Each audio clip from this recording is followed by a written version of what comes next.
it's the 18th of May and it's silage making time, and got a 3-acre field here which we are going to make the silage in, and the grass is not the best field of grass we've had for silage, but it's looking okay. We've had some good sunny weather and the ground is dry, and that's the main thing. The grass is totally dry, and my neighbour's actually cutting it for me. We do a little arrangement where I do a few jobs for him and he does a few jobs for me, so I haven't got a mower and he has, so he's doing that for me.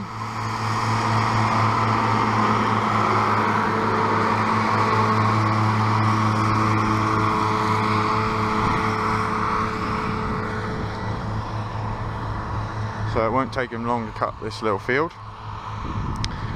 and it cuts the grass off pretty tight, and now we leave it to dry for a day. So the grass is dry on the outside, but it is wet inside, and it's smelling absolutely lovely. And you can see it's cut it off, and a little bit left behind, that's fine. And the ground underneath, we haven't had very much rain for a few weeks really. It's been pretty dry, one of the driest springs we've had for a long time, and the ground's really dry underneath, and it's really important not to get any soil contamination, and so when it's wet that's difficult. So this should work out really well. So this is what it looks like when it's just been cut, and we'll come back and see what it looks like a bit later on.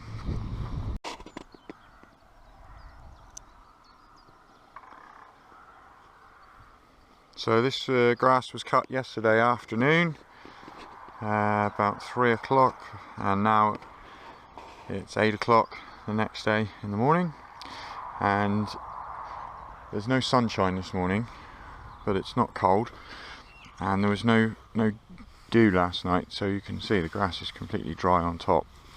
Underneath, in the heavy bits, it's still damp to the touch, and we want to try and get that dried out a little bit. So what we'll do is we'll rake this up into a row, but we don't want it to be too dry.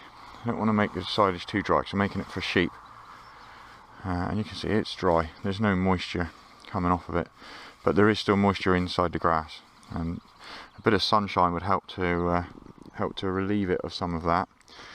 But like I said, we don't want to make the silage too dry, and that's why we cut it one day and bale it the next day. We could leave it for 2 days if we wanted it a bit drier, and a lot of people do that and leave it for a few more days and get it quite dry actually, but for me, for what I want it for, I do want it quite a low dry matter actually. Somewhere around about 30 is probably good, 30% dry matter. Okay, so hopefully the sun will come out, and we'll see how it progresses through the day. So that's what it looks like now underneath. Quite pleased with it. Lots of leaf. And that's what you want. You don't want too much stalky, sticky bits. Lovely leaf. So it's now 5 o'clock, about 5:30 actually, and we're starting to rake it up, or rev it up as we call it. And again, my neighbour's doing this for me. I have got a machine that will rake it up, but not in such big rows as this, and we're having a contractor to bale it, and he's going to want big rows, not like my little baler. Been like this all day, fairly cloudy, and the grass is dry. It's looking pretty good. Sunshine would have been nice, but it's actually turned out okay. So now it's rolled up, you can see that it's a mixture of sort of green and off green, and that will make some really nice silage. It's all completely dry on the outside, but still a bit damp to the touch, and inside there is still some sap in it. Well, that's pretty much how I want it. So it won't be long before the baler's here and we'll get some action. Okay, so this is the machine that's going to bale the grass, and 7 o'clock now this evening. It's almost the best part of the day.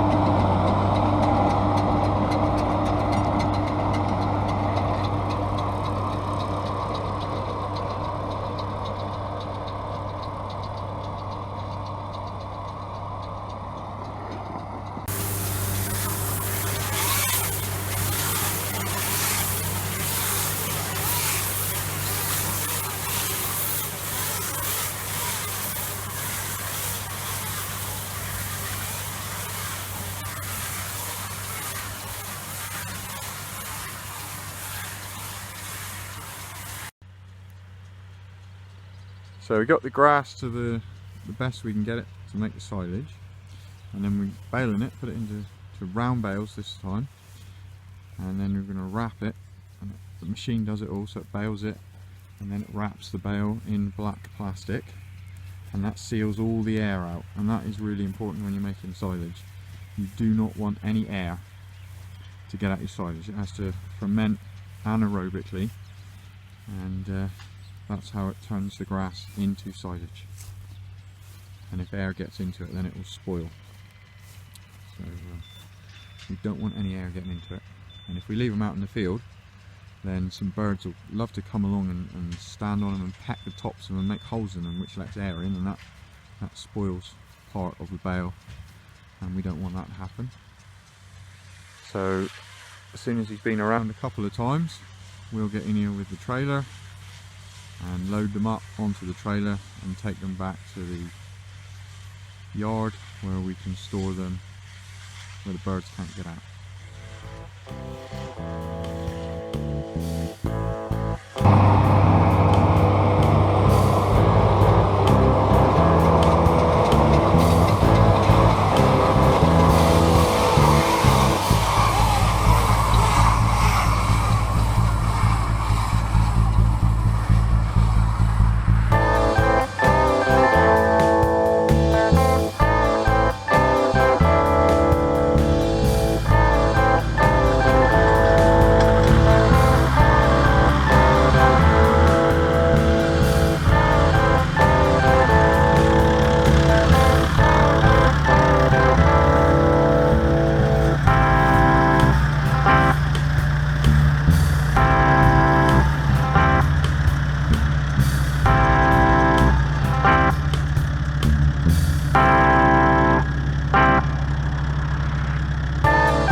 So it's 8:45 and the sun has just set this side of the valley. The other side of the valley, you can still see the sun. That's facing to the west.